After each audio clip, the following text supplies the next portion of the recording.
Hi, my name's Kelly. I'm a psychologist and CBT therapist, and today I wanted to talk to you about attention training.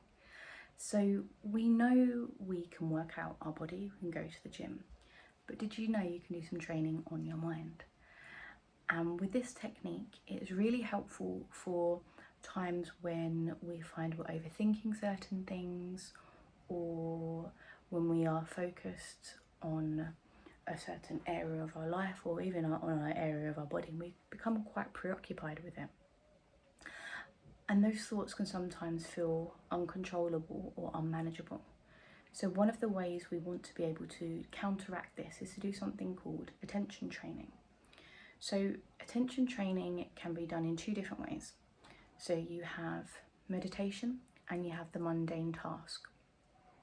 So talk about meditation, there are obviously loads of different types of meditation that you can do, but in attention training, you focused on the 3-step breathing space.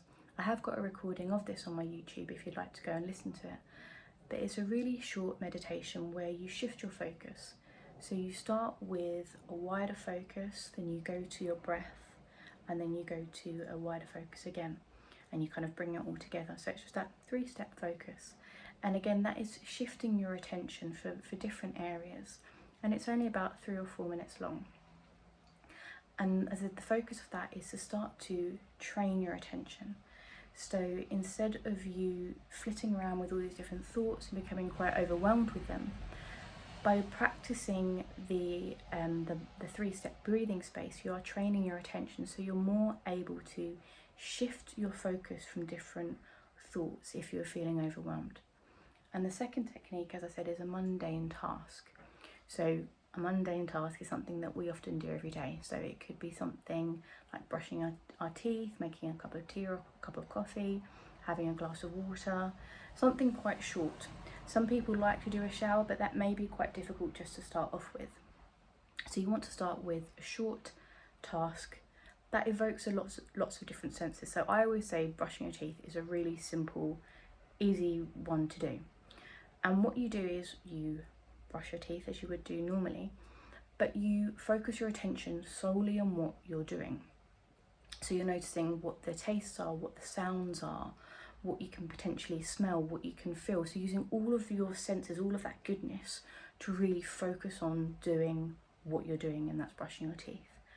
And like with the 3-step and like with the mundane task, your thoughts will try and pull you off in all different directions, and that's completely normal.